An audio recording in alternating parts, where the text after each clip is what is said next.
Hello दोस्तों, dictation start हो गई 3 सेकंड बाद। स्टार्ट।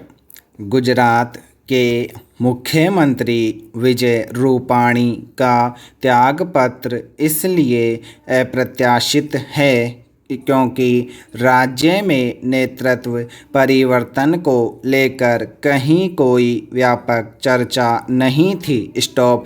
स्पष्ट है कि आम जनता ही नहीं, भाजपा कार्यकर्ताओं और समर्थकों के लिए भी यह समझना कठिन होगा कि आखिर अचानक ऐसा क्या हुआ कि विजय रूपाणी को इस्तीफा देने के लिए विवश होना पड़ा। Question mark.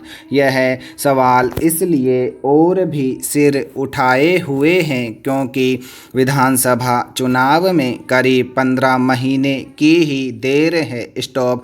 नए मुख्यमंत्री के लिए इतने कम समय में सब कुछ अपने अनुकूल कर पाना आसान नहीं होगा। स्टॉप। इसका लाभ विपक्ष उठा सकता है। स्टॉप। वैसे भी जब चुनाव से कुछ समय पहले किसी राज्य में मुख्यमंत्री को बदला जाता है तो विपक्ष को यही संदेश जाता है कि मौजूदा मुख्यमंत्री के नेतृत्व में चुनावी जीत हासिल करना कठिन था। स्टॉप। क्या गुजरात में ऐसा ही कुछ था? Question mark.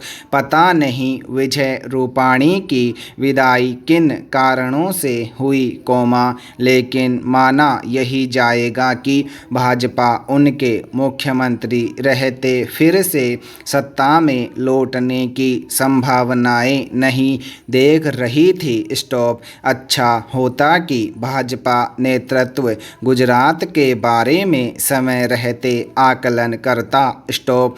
ऐसा लगता है कि इसमें चूक हो रही है, क्योंकि गुजरात से पहले भाजपा ने उत्तराखंड और कर्नाटक में भी मुख्यमंत्री बदले थे। स्टॉप। उत्तराखंड में नेतृत्व परिवर्तन का कारण यह बताया गया था कि मुख्यमंत्री का विधानसभा सदस्य बनना मुश्किल था, लेकिन यह कोई ऐसा कारण नहीं था, जिससे भाजपा नेतृत्व अवगत न हो। स्टॉप। यह तो सामान्य सी बात थी कि सांसद से मुख्यमंत्री बने तीरथ सिंह रावत को 6 माह के अंदर विधानसभा का सदस्य बनना होगा। स्टॉप।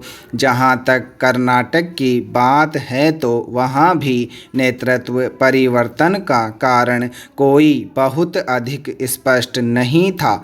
गुजरात में भी ऐसा ही है। स्टॉप। भले ही विजय रूपाणी ने इस्तीफा देने के बाद यह कहा हो कि भाजपा में यह परंपरा रही है कि कार्यकर्ताओं के दायित्व बदलते रहते हैं, लेकिन इसकी कोई वजह तो होनी ही चाहिए। स्टॉप।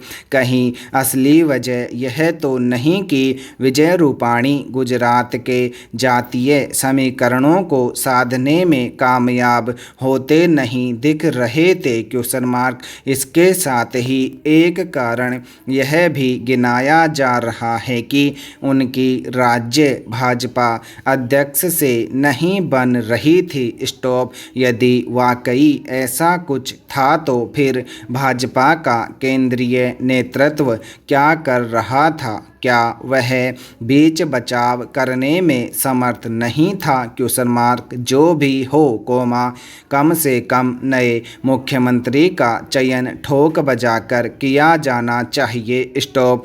बेहतर यह होगा कि जिस नेता को अधिसंख्यक विधायकों का समर्थन वास्तव में हासिल हो, उसे ही मुख्यमंत्री बनाया जाए। स्टॉप। इसके साथ ही उसकी छवि और कार्यशैली शैली भी देखी जानी चाहिए। Stop para.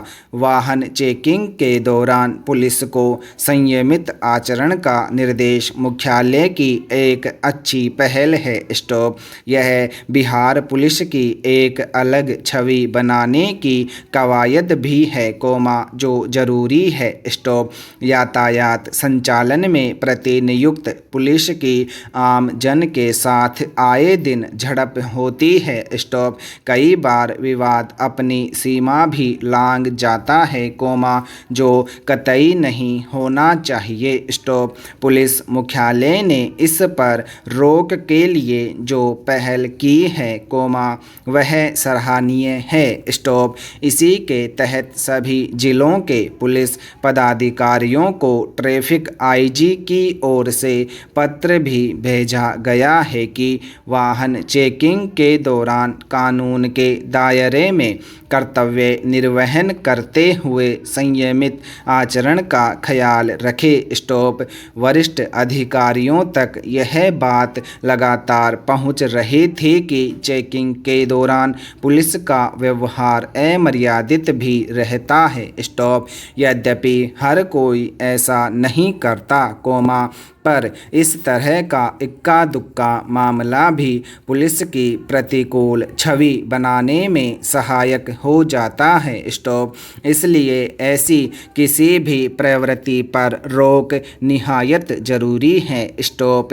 चेकिंग के दौरान पुलिस का व्यवहार सहयोगात्मक होना चाहिए, न कि परेशान करने वाला। स्टॉप। यदि किसी ने गलती की है तो उसके लिए प्राविधान है। स्टॉप। उस पर कानून के तहत कार्रवाई की जानी चाहिए, पर यह भी ध्यान रखना जरूरी है कि किसी को जांच के नाम पर अनावश्यक परेशान नहीं किया जाए। स्टॉप। दूसरी ओर, आम जन का भी दायित्व बनता है कि यातायात नियमों का पालन करें, क्योंकि यह उनकी सुरक्षा के लिए ही है। स्टॉप। यदि बिना हेलमेट दोपहिया वाहन चला रहे हैं या कार में सीट बेल्ट बांधकर नहीं बैठे हैं तो खुद की जिंदगी के साथ ही खिलवाड़ है। स्टॉप। ट्रिपल लोडिंग या निर्धारित सीमा से तेज गति से वाहन चलाना जानलेवा हो सकता है। स्टॉप। पुलिस इस पर रोक टोक करती है, स्टॉप कार्रवाई करती है तो यह उनके जीवन की सुरक्षा के लिए ही है। स्टॉप। यह भी समझना होगा कि यातायात संचालन के लिए प्रतिनियुक्त कर्मी धूप हो या बरसात, अपनी ड्यूटी कर रहे होते हैं। स्टॉप। उन्हें भी आम जन के सहयोग की ज़रूरत है। स्टॉप। यदि कोई यातायात नियम का उल्लंघन कर रहा है तो सबसे पहले लोगों को ही टोका टोकी करनी चाहिए, ताकि ऐसी हरकत करने वालों पर दबाव पड़े। स्टॉप। यातायात व्यवस्था किसी भी शहर के अनुशासन का एक बड़ा पैमाना भी है कि वहाँ के लोग नागरिक दायित्व के प्रति कितने सजग हैं। स्टॉप।